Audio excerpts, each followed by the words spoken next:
Hello, this is Rob Shaw from GRAF Consulting, and today I'm doing another little video on dairy farming. And specifically, it's going to be on grass-based dairy farming, low-cost dairy farming. I've covered this before, but today's video is going to be a little bit different. It's going to be based on an actual case study, an actual farm just outside Belfast in Northern Ireland.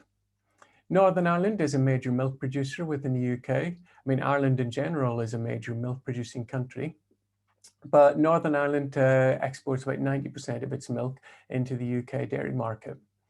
It traditionally followed the autumn calving system. This was promoted by the Agricultural Research Services in Northern Ireland. That was an autumn calving system, producing milk of conserved forage and concentrates in the winter, and then moving over to grass-based diet in the spring and summer, through to drying the cows off in late summer and repeating the process from the following autumn. Let me share my PowerPoint presentation and let's get going. Okay, so grass-based dairy farming, and this is a case study, as I said, just outside Belfast in Northern Ireland.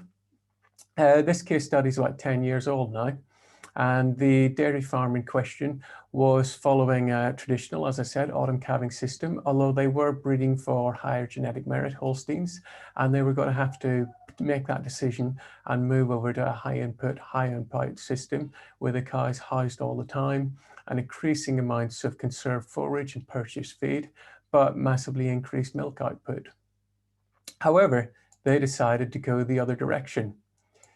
The issue they had or didn't have was land availability. They had quite a large block of grazing land, which wasn't all being utilized by the dairy herd.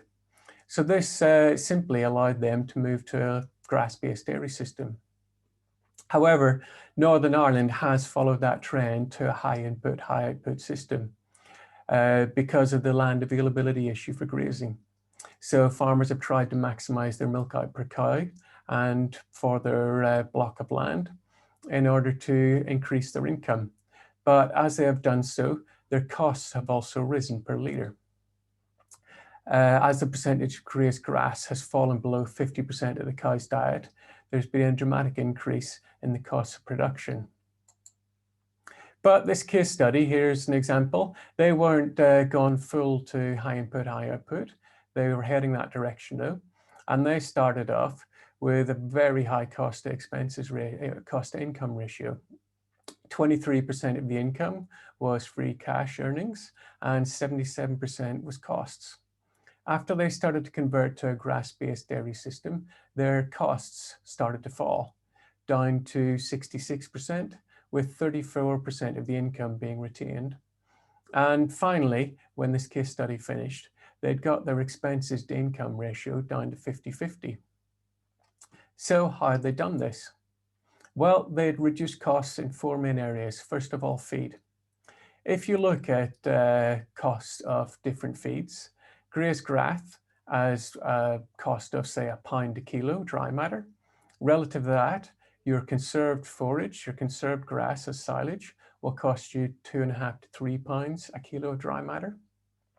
And the cost of concentrate feed will be between £4 and £6 a kilo of dry matter. Those are all relative costs, they're not actual costs. So you can see that the costs of conserved forage and concentrates are dramatically higher than grazed grass. Your vet and med costs are reduced.